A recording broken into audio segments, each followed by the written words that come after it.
त्याचा अवतार करायचा. देवाने अवतार द्यायला भक्ताचा सन्मान करायचा आणि भक्ताचं रक्षण करायचं. यासाठी भगवंताचा अवतार आहे.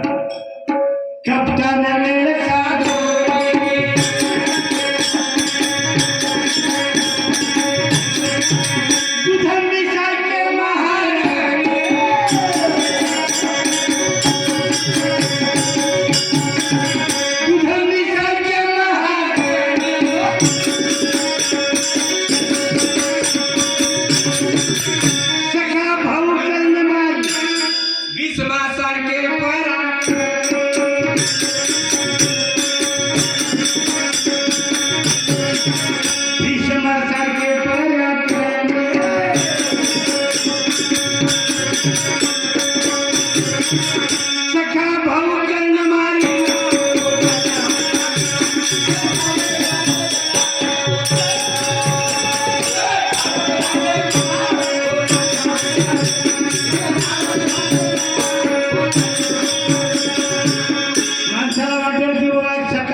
पांडवाचा सर्वात श्रेष्ठ याने कसं मारलं. एवढा सख्या भावाला यानं कसं मारलं पांडवाईनं. तर पांडवायची आणि कर्णाची ओळख नव्हती. पांडवाची कर्णाची ओळख नव्हती. ओळख केव्हा झाली? ज्यावेळेस कर्णाला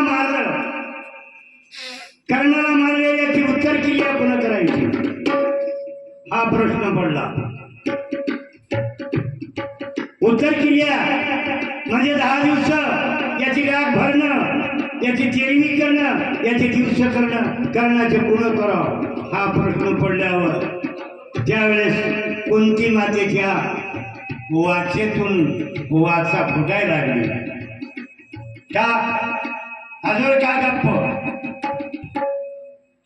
ज्यावेळेस ही जे कर्णाचे कुमार अवस्थेत झालेला आहे, व्यास महाराजांच्या मंत्रानं, सूर्याच्या मंत्रानं व्यास महाराजांना सांगलं, सूर्याचे मंत्र जपले आणि हा कर्ण जन्मला कुमार अवस्थेमध्ये. म्हणून एका पानात वाहत्या पानात सोडून दिलं. तिकडं एका शेतकऱ्यानं सांभाळ केला कर्ण.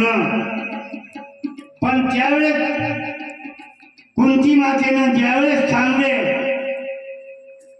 त्यावेळेस त्या कुंती मातेला एवढ्या बाया पहिल्या गच्च होत्या, प्राण गेले तरी वाचेतून काही निघत नव्हतं. पण ज्यावेळेस राजा धर्मानं कडकडून शाप दिला, हे जे पोट पहिला जर आम्हाला सांगली असती ते आमचा भाऊ आहे त्याला गादी बसू देते, हे सगळा शाप दिला. आणि नंतर आता बायाच्या तोंडात एकही शब्द राहिला नाही. तुम्ही दिवस मावळत आणि म्हणा 7 वाजता गेले की संध्याकाळच्या 8ला गावानं बातमी पोहोचली. पण एवढं युद्ध होत होतं, कुंती मातेच्या तोंडातून शब्द निघाला केव्हा? उत्तर क्रिया करत असताना. त्यावेळेस पांडवाने त्याच्या उत्तर क्रिया केल्या. हे मला राज्य नको, मला सखा भाऊ नेला, तू सांगतील नाही. या अवस्थेमध्ये माणसं आम्ही अभिमान म्हणून म्हणणार किंवा अभिमानानं सांगणार. माणूस भजन म्हणीत असताना एका शब्दाचा आम्हाला उच्चार करून सांगा वाटते. तसं तर बाहेर जात्यावर जळून जळाले ते पहिलं गाणं म्हणून गेल्यात म्हणे.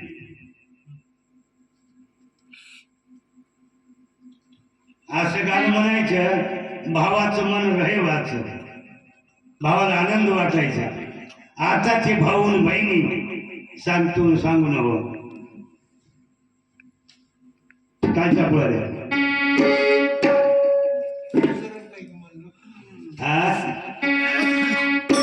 पुरी करा सर कटाळाला तुकाराम कीर्तनी राहता,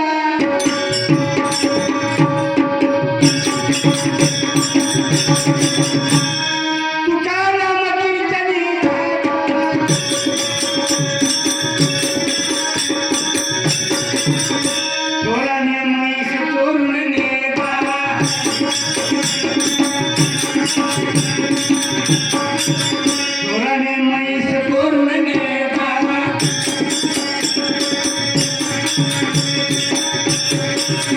भूत भवनार वाघोता